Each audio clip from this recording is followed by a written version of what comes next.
Hello everyone, welcome back to the Late to the Game channel. As you know, I'm Ellie and it has been a long ass time. And with me, I have Ned. Yeah! And we are finally resurrecting the Late to the Game podcast as full co-hosts because I couldn't get him to commit before. So, Well, I've been doing a lot of late to the gaming. yes. A lot of half-committed gaming lately, and I think I'm a better fit for the podcast as a result. And we should also say, if you're new to the podcast, which fair, it's been a very long time, I actually checked the last episode, which should now be archived if you are listening to this. The last episode we released previously saying, boom, we're back, baby, was January 1st, 2022. So it's been a minute. And in pure late to the game fashion, we're late to the game on our own podcast. But we're really back this time. Yeah, it's totally different this time. Yeah. Well, I mean, welcome to our yes, our incredibly studio. well decorated studio. It's so glamorous. This is. I think it looks. This is also in the last scenes of Harry Potter. Yeah. It's where Dumbledore's hanging out at the end. It's just that big white room. We're not Harry Potter stands with a radiator.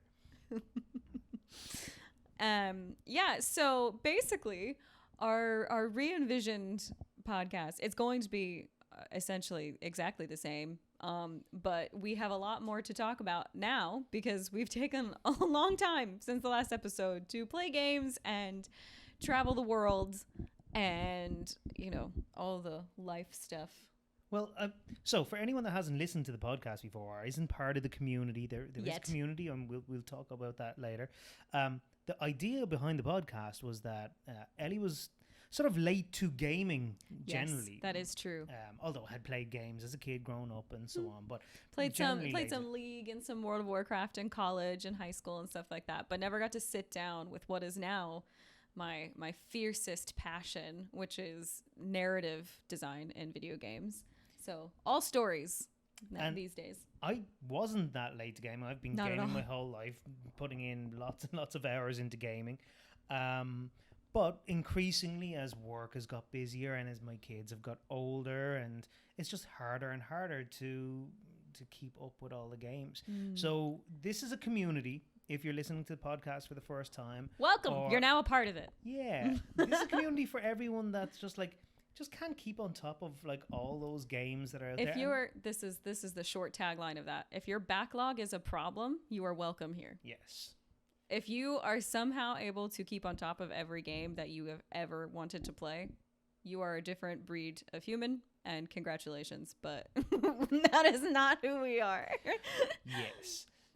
We talked, one of the very first episodes we ever talked about was all the pros and cons of being late to the game too. Mm-hmm. And, we have financial outgoings all the time, like buying all those €80 games. All those €80 games. Just we should also, that's another thing.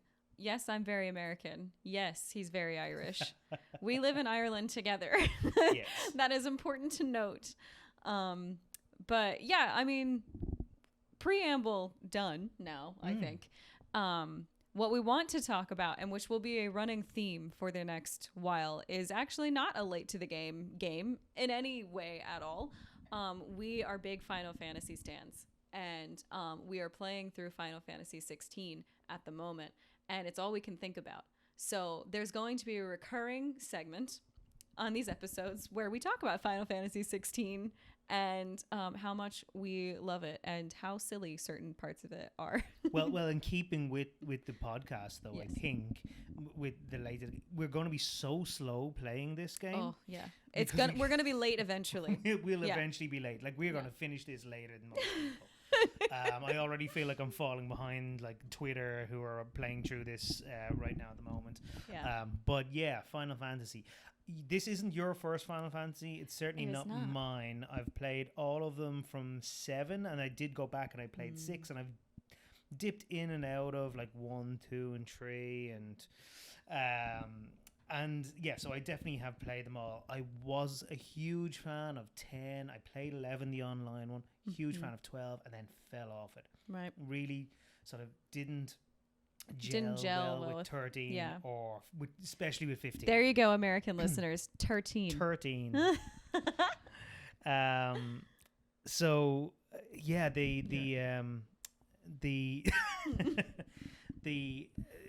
the return to form that 16 is great. I'm really enjoying it at the moment.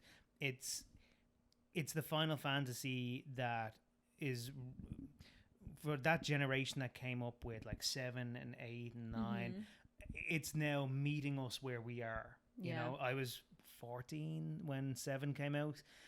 This feels like a Final Fantasy that is for the now 40-year-olds that are out there, you know, and the 20-something-year-olds too. But it feels like it's, you know, an adult Final Fantasy in lots of ways, like, you know, violence, you know, cursing, you know, naked bodies. Okay, so let's briefly talk about the naked bodies as well. So I also cheers to anyone. Sláinte. An excellent silent 5 seconds for audio listeners. So yes, the naked bodies. I find that they look very Witcher 3. And like this game, it's so beautiful in so many different and surprising ways. But one thing that's really jarring for me is that it feels like there were about like 3 or 4 art teams and animation teams that just never spoke to each other about what the running theme or running level of graphics would be. Yeah, the NPCs are not at the same level as the rest of the game. The mouths. The mouths on every NPC makes me feel insane. Like, because I'm right in thinking that it was animated for English voiceovers. Like, there's no, like, it wasn't originally animated for like Japanese or anything like that, right? I don't know. I feel like they do a really good job with the main characters. Yeah, I feel like it was originally intended for English voiceover, and so that's why like I can't bypass a mouth not matching up.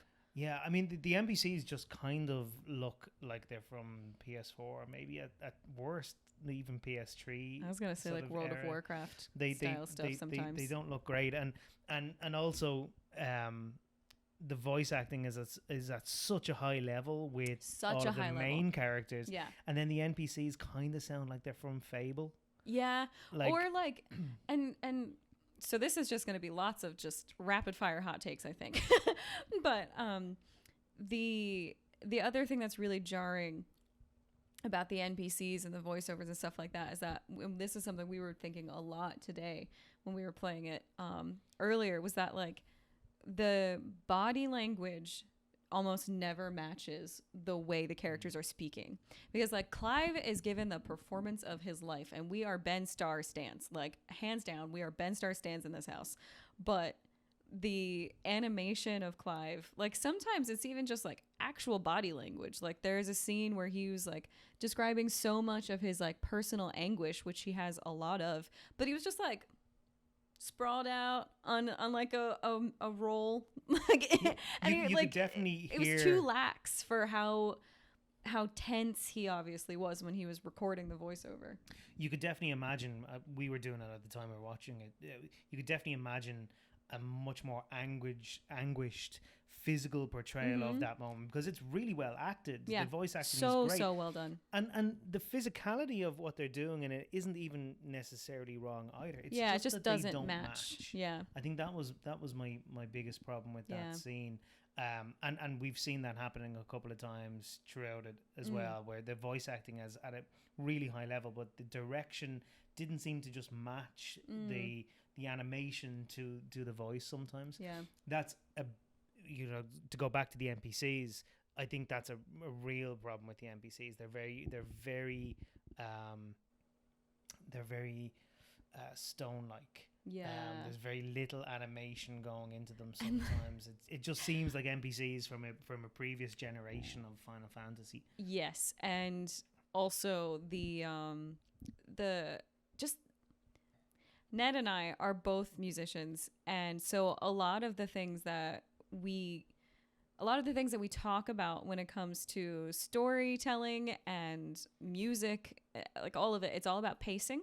And it's all about that, leaving that space for silence, and sometimes when that silence is too much. And a lot of what's happening as well is like, I feel like you could probably, I actually don't know how long this game is to play. Do you? I don't know yet. No, have absolutely no idea how long the game run is, but I feel confident that if you tightened up the end of every interaction that you have, or the end of every sentence to make it a normal human pause, that you could get rid of like 10 hours of the game. That's a real Final Fantasy thing though as well. Like, it's so unnatural. A character will say something, with a lot of depth, and then they'll just look down to the left. But, that's fine. And if they're doing something, that's fine. But if they're just... like just blank staring into my soul. For audio listeners, I made a really uncomfortable stare into the camera, but like just blank stares and like vacant breathing. Like, I don't have time for that. That's not how humans interact, and it's weird. But for all of the time that you would save on fixing that, let's start talking about some of the positives. For all of the things that the time you would save fixing that, you would then put into petting Torgal. Oh yeah, the absolutely. best boy. Torgal is a part of the party the whole time. I thought that he might be just a character that we'd see once or twice, but he's so far we're probably 10 hours into the game. He's been with us for most of it. Yeah.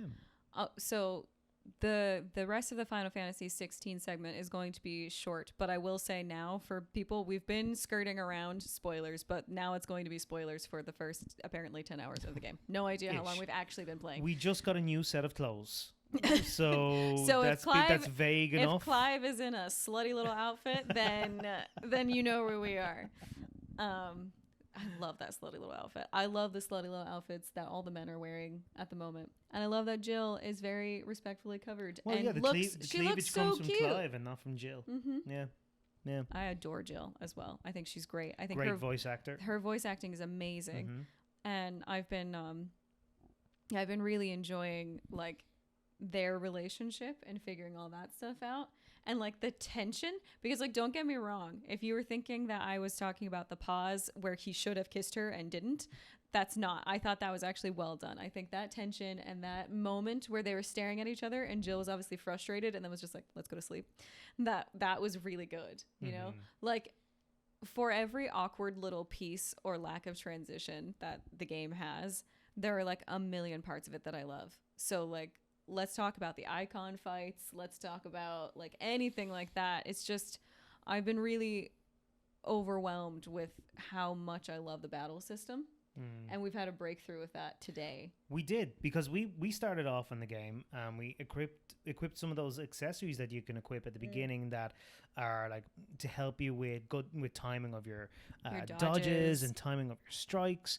And when we first equipped the we saw one perfect strikes one. We saw one that looked like it would be cheating, and we were like, we're not going to do that. And then we equipped a couple other ones, and we kind of cheated, and we were like, why is the game like this? Yeah, and it wasn't until later on when we took that out, we were like, oh. Yeah. The game was actually meant to be played like this. The game was meant to be played without that perfect strikes accessory. Yeah, because that I think it's like a ring or a bracelet or something, or a necklace. I'm not sure, but it is one of the accessories, and I think you're right. I think it is timely strikes, but it was one where if you hit square a certain amount of times, it automatically gives you the one of the icon attributes, like one of the icon powers, just like in succession. And Ned and I were finding that that it felt like it was so easy to just like button mash, and that it was just like uncomfortable with button mashing that way, and that like sometimes one of those square abilities or triangle abilities would just like come out, and we like come out unbidden, and it felt like the game was playing itself for us.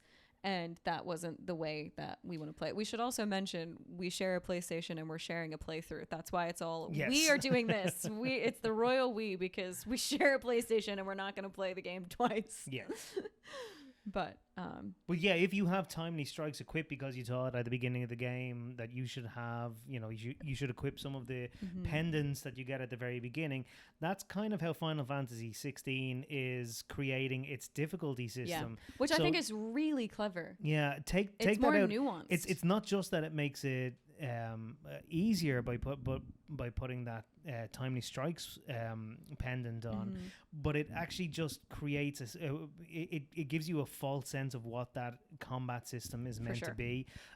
That same the now that we've taken it out, there's a good sense of pacing, and there's thought that goes behind strategy and the moves that you're making. It feels like it's not as frenetic. Feels like there's more weight. One of the early complaints that I had about this game was that it didn't have the same weight as we're saying something like God of War, and I mean it certainly still doesn't have the same weight as Kratos with his axe, but it does feel much more well paced now. So maybe everyone else has started the game without putting that timely strikes pendant or accessory in. And fair play if you have, but we made that mistake at the beginning, and it's the game's so much better as a result of taking it out. But of course, we're never here to shame difficulty levels either. So if you want to play action mode and want to put it on the easier version of action mode to enjoy the game and still get to fight, 1000% do that.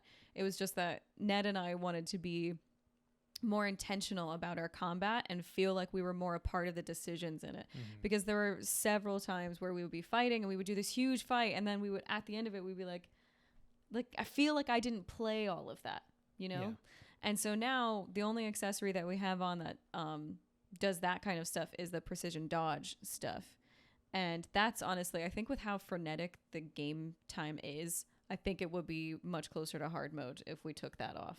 Yeah, I find myself naturally doing that and finding those those times to dodge, but I know there's a lot of times where I would get hammered into oblivion if if I didn't have that accessory on.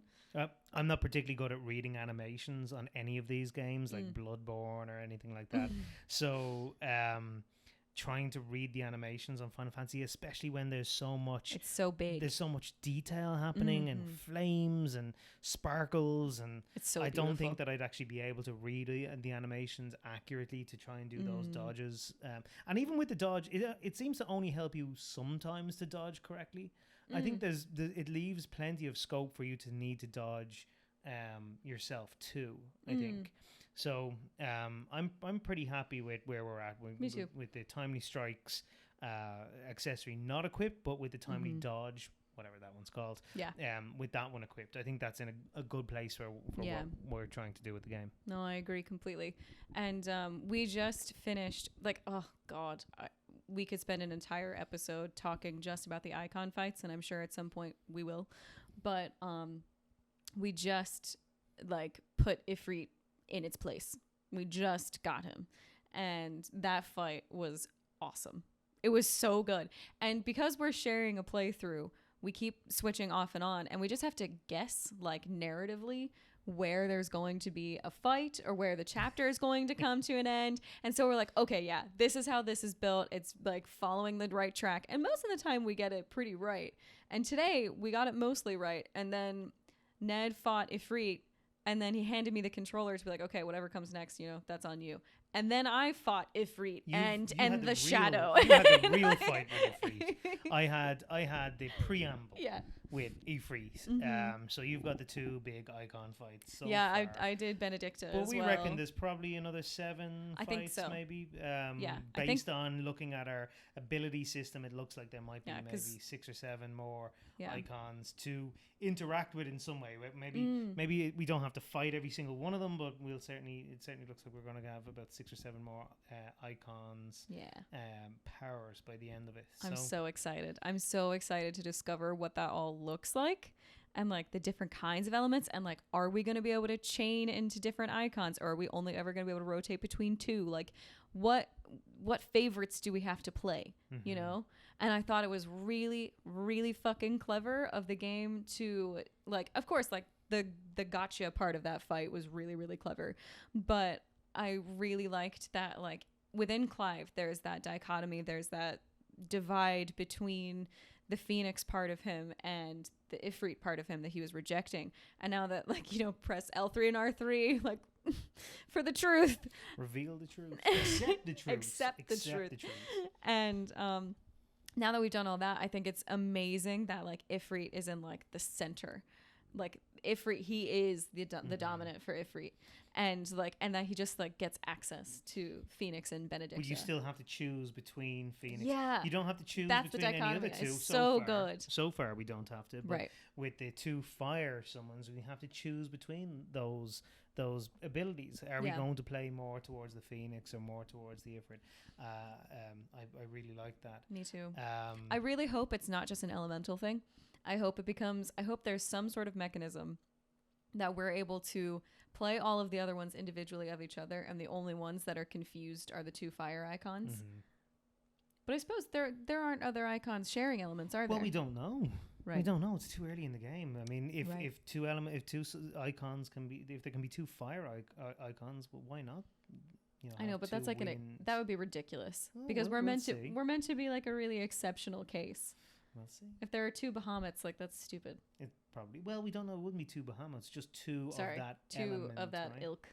We'll see. Right. We don't know. Last thing I would like to say. Oh, yes. On Final Fantasy 16 and its combat system at the moment is Final Fantasy has got so good at telling its narrative through its combat system. Oh yeah. Like if you look back on its, you know, certainly 7, 8, 9, all those turn-based games, but even like into the later ones, like, you know, 10 and 12, there's story and then there's combat.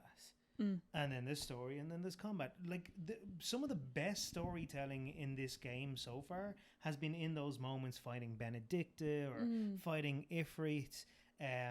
Like they are amazing moments where we get to actually really experience the battle, the internal battle that Clive is going through. Yeah. And that you couldn't do that outside of the combat system, I don't think. So I just think that's really clever. I really like how much better at storytelling we're getting in all of these games. And yeah, Final Fantasy 16 is doing some amazing things. Yeah. Oh, I could talk about it all day, but we should probably dive into the things that we've been playing instead of podcasting. So, my God, to catch you up on a year and a half of gaming. Well, yes, you started. Did I? You started a series of side quests for The Witcher, and immediately got sidetracked. So for anyone that was looking forward to that whole series of It's Witcher, happening. It's going to happen. I'm sure it's happening. But what did you get? What did you get sidetracked by, Ellie? Oh my God, so many things. No, well, I wasn't talking to you, Siri. Ellie, what did you get sidetracked by? So scary.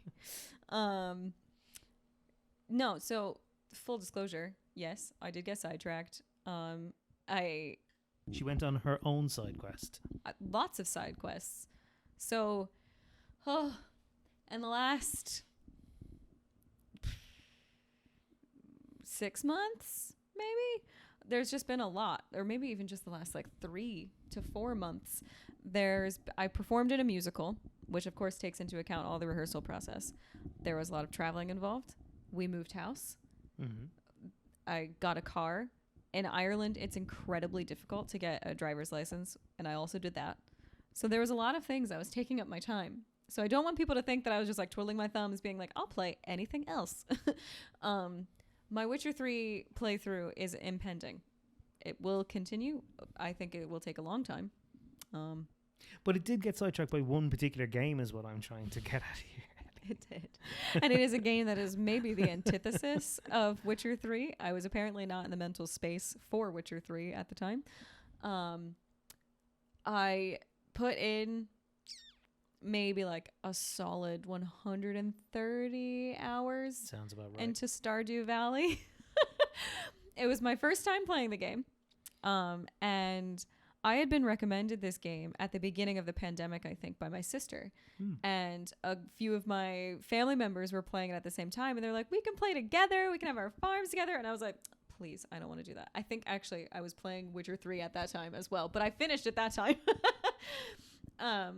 But I just fell hard and fast for Stardew Valley. Like, it was so endearing and anti-capitalist and like adorable, and I got to just be this little queer winemaker like with purple hair and a cat named Miso. Like, it was just such. Did you name the cat?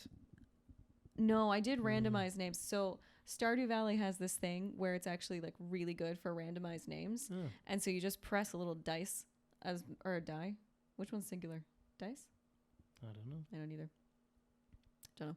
But you just press that little button until you like the name that it comes up with. And some of them are so bizarre. Like, if I should have brought my Stardew Valley saves that I could show you basically like my bestiary. I could show you all of the animals that I have. And like, so Stardew Valley, like, it's more than just like farming. Far more. It's what? Far more. Far more. Far more than farming. That's like the there's tagline. aliens and relationships and anti-capitalist. It's very complex. And I think like it really capitalizes on, forgive the pun, on the politics and the strangeness of small towns. Because I grew up in a small town, and we now live in a very, very small town, and there are just certain elements to the game where, like, so for instance, the anti-capitalist thing, I mean, you can choose to go the capitalist route if you want. You have a choice. So you can choose to be a scrub. Will the game criticize you for doing that? I don't know. I've not played that path. Okay. But you can go the capitalist route, and you can side with basically what is Walmart, because they come in and they try to just take over the town with all of that.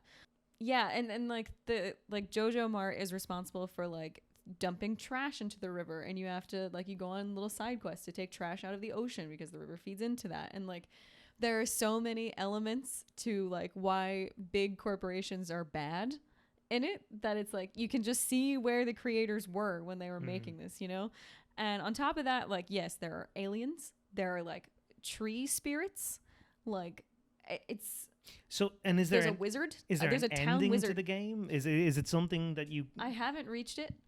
I think you feel like you've kind of come to an end on your own playthrough, have you? That's a whole other thing, though. I'm not a good metric of when a game is finished, at all. But as I understand it, there's a way to like play the perfect game, but it's basically the same as like platinuming stuff. Like you just 100% everything, Right. And so I think there is a way that you can play it and like finish, but I don't know what that is.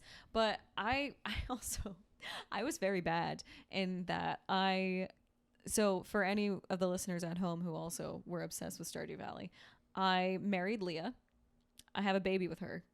So now would Leah be in everyone else's game too? Yes. So these NPCs it's the same village. Okay. So I pursued Leah, absolutely adored her, thought her whole relationship was really like funny and interesting. She's an artist that moved out from the big city to just go live in a cabin, and she like previously she had like an ex that was like awful. And you actually run into the ex at one point because he kind of like stalks her at random events. Wow, this is a farming game. Yeah, it's so good. It's far more than a farming game. That is the line. Well, so the game that I know of that sounds familiar is Animal Crossing. Like it sounds like on a different level. Animal Crossing is also strangely political. Is it? Yes. Oh. There is so much more to these games. Right. Yeah. Huh. Tom Nook is the capitalist of all capitalists. Well, even I knew that. Yeah, no, I He's knew that Tom Nook was criminally capitalist. Yeah, he's trying to build a monopoly. Yeah. So, yes, I played. He is the Jeff Bezos of Nintendo, right? Yes. But yeah, I played many an hour of Stardew Valley to the point where I actually got calluses on my hand from holding the Switch. Not kidding. And so do you feel like you're done with your playthrough? Is it I don't know. Are you going to revisit it? Sometimes I get a notion that I want to step back in and just be like, just figure out what the rest of it is. My issue, so there's a mining aspect to this as well. That's where you find the aliens and that's where you fight. And there is a nearby town that the town drunk drives you to, Wow. Uh-huh. Is he? Pam is a mess. Okay. Mm-hmm. She. Yep. She drives you to a nearby town, and there is the thing called the Skull Caverns, and it is the equivalent of the mines that you have in your hometown, but in this one, but they're way harder. Oh. And it was enough to detract me. And I went on this like path because you get given these little like, this sounds so absurd. You get given these little like tickets or whatever to then to like just follow a journey. Basically, it's like a scavenger hunt. And at the end of the scavenger hunt, though, it's just like a gambling den. And I was like, well, I don't feel like gambling in Stardew. That's not why I'm here. And so that's kind of what stunted my playthrough, because I didn't want to gamble. Huh. And the Skull Cavern was too hard. It definitely sounds like a game that I am nowhere near in a place to play. No, it would take too much of your time. Like, we're talking about being late to the game. I will not play any other games if I commit to something like that. And that's what happened to me. Yeah. I should also note though, I played the first 100 hours of that in like 3 weeks. Like, is that even possible? No. Probably like 4 weeks, 8 to 6 weeks, something like that. It's probably possible. It was more gaming than I've done at one time in a long time. I got I have just an obsessive personality though. Like that's what happens to me. But my God, I played so many other games as well in the time between podcast between episodes. January 2022 and now, right? In the last 18 months. Imagine? But what game did you play? Because I would say that your game is a worse choice. Of course you'd say it was a worse choice.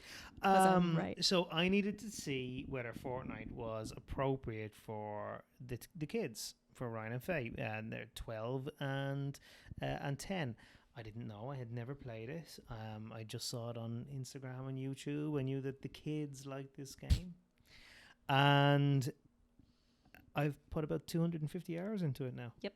Yeah. He got the kids addicted. Mm-hmm. Yeah, I've finished 3 or 4 battle passes now over the last year, and it's a real problem. I need to get the kids. I've been trying to get the kids weaned off Fortnite by like encouraging to play good games. Yes. Not even trying to say, and I'm not even like, like growing up, my mom would have been saying, you need to do something else but play video games. Now I'm saying to my kids, you need to play any other video games but Fortnite.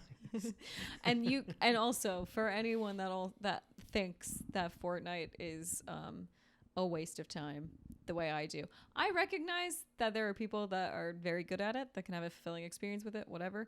I personally get all of my fulfillment from games when there is some merit to their storyline. There is a storyline. I know there's a storyline. There's a storyline. I chose my words very specifically there. All those people out there just like, like looking at you right now saying, Ellie, there's an amazing story behind Fortnite.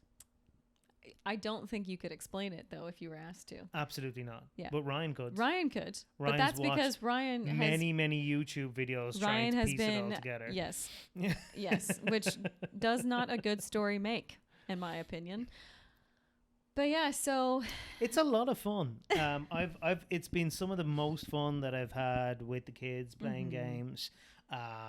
I play with their friends, with their parents' permission. Yes, we should make that clear so that doesn't sound parents terrifying. all know that, like, Ned's online as well, playing with the kids. And actually, it kind of suits them too, because there's an adult that's kind of like jumping in from time to time. Yeah, you can head off arguments before they happen, which they will happen because people cannot keep a cool head in Fortnite. It's the monopoly of video games. Certainly with Ryan and Faye, it has been.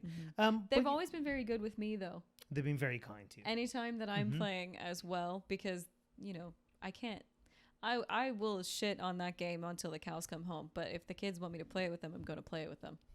That's the issue. But I am the driving force behind the argument of being like, hey, maybe you should play good games. No, you're right. I do want the kids to be able to play better, for want of a better word, sure, games with with good stories and and just to have a more varied diet of games. So Yeah. I want Faye to be able to play, some nice story games that she has there lined up. She's playing Abzu now. I want Ryan to finish Spider-Man before Spider-Man 2 comes out.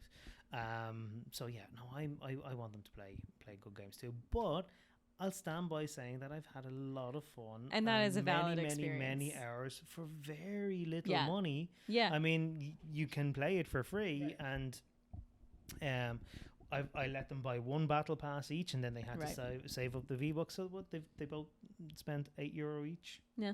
On this game. Great. Great. Yeah. That's great value. No, it is, and I recognize that games should be fun. Yeah. Like that should be the pinnacle of the experience. It should be fun.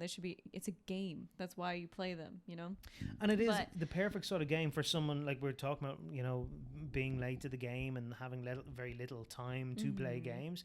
You can sit down and play that for 15 minutes. Yeah, absolutely. It's very palatable in that way. Sometimes it's for 5 minutes if you're having a round like I normally have, but oh man, some of those kids are amazing. I can't build in Fortnite at all. I always can't play either. zero build, and it's just like if I come against like a 10-year-old that's just building all around me, they just own me. Absolutely. Completely. No, because it's not a game for us. It's not. It is a game for the like 9 to 15-year-olds that are just way better at games than we ever could be. I'm starting to realize that with Ryan in particular. He's also very aware that he's very good at it, though. It's so annoying. It's so annoying. So I think I will as we kind of get the podcast back up and going. I do want to talk a little bit more about Fortnite over those weeks. I've been playing a lot of other games, off of it. weaning them off, and maybe getting back in and slipping into it. And, but yeah, I've been playing a lot of other games. And I won't get into talking to them all about them, any of them really, because I want to talk to them about them on a future podcast. But playing the Stanley Parable, playing Teenage Mutant Ninja Turtles. I've been playing Borderlands 3. I've been playing just a ton of different games. Some of them I dip in and I've played for like 4 or 5 hours, but yeah, trying to play as many games as I can. And as usual, PS Plus is the kind of place to go to get out of those. PS Plus is the GOAT, man. Yeah, it really is. It's what's kept me going with my games, because I know I spend so little money on myself a lot of the time anyway, that knowing how little I'm able to play the games, I'd never spend. You can't invest money, but knowing that it's just the same amount going out each month, I have games there to play, and it's been great. So I'd say if you're a PlayStation fan and you're following the podcast and you're part of the community, you're going to be sharing a lot of the same games and experiences as myself and Ellie. It's also very important to note that Ned and I are PlayStation sluts. Just all the way, it's PlayStation for us. We don't own an Xbox. We don't. I don't know that we will for the foreseeable future. But I do have, I've got a bitchin' PC that I built. And so I've got Steam and stuff like that. And the games that are going to be on the YouTube channel in the future are probably going to be Steam-based, because your girl doesn't know how to make the PlayStation 5 thing work now that it's in a different area. Yeah, I think that's the bigger issue. It used to be next to my PC. We want to sit on a couch and we want to play our games there. We don't want to have to do that. So yeah, I think we are talking about maybe streaming and having the community join us live, but it will be playing some PC-based games. And honestly, even things like just chatting shit and playing like a Civ game, like just stuff like that, because Ned and I get like either way too engrossed or like weirdly competitive or just do stupid stuff when it comes to like Civ games. So I think that could very much be our vibe. Yeah, I think so. If there's anyone out there that wants to kind of join us on some Total War or Civ or any of those big strategy games that we can just drink and play games and chat to the community, please I think Cult of the Lamb is also a PC game, right? Like it's got a PC port. It's a PC port, yeah. So things like that as well. Like I want to play, like I know Cult of the Lamb doesn't really count as an indie game anymore because it blew up, but I want to play like weird little indie games as well. And like Steam is a haven for that kind of stuff. So I want to experiment with those. But I think that's it for our first episode. This is the welcome back episode, so it was a bit of a mess with very little itinerary. But we will be decorating our studio. We will be setting up hopefully you will see changes. Putting a little bit of structure on the podcast, not just vomiting all of our games at you all. And we're not done with the vomiting our games episodes yet. There are more to come. But there will be vomiting with structure. Potentially. Maybe. But so, how can people join our community? Because we do have a community. We do have a community, and this community started at the beginning of the pandemic, really, and have been active all the way through the last 18 months. We've had an amazing community that has stuck with us, and throughout my YouTube journeys or my streaming journeys or really anywhere that like the ADHD takes my focus, like the community has followed and been unfailingly supportive there. So big shout out to all of those people. You're all wonderful. And we, it's a nice motivating factor for us whenever we know that like there is a community that we're going to be sharing this with, that we're going to be discussing all of these things with. So if you want to join that, if you are on YouTube or if you are in a podcast feed, it will be in the description. There will be a link to the Discord community that you can absolutely join. We would love to have you there. Make sure to drop in some fun facts about yourself as soon as you're in so that we can get right to the meat of knowing you. And otherwise, you can follow the Late to the Game channel on YouTube, or you can follow me at Elementally. That's the word element, and then ELLIE on Twitter or Instagram. And soon to be, I mean, we have a Twitch channel, but it's inactive at the moment. But, there will be something on there eventually. And if you want to follow me, I have a much smaller following, so please follow me first. Ned Kelly Gamer, GM or Gmer. Ned Kelly Gmer on Instagram and Twitter. Yeah. Well, thanks for the first episode back. I hope you all enjoyed it. I hope it was a nice treat, a little bit of a surprise. And we look forward to chatting more shit about games and being late to everything. And growing this community with you. So thank you so much for your support, and we will see you next time on the Late to the Game channel. Bye. Bye. Yay. Do I press that?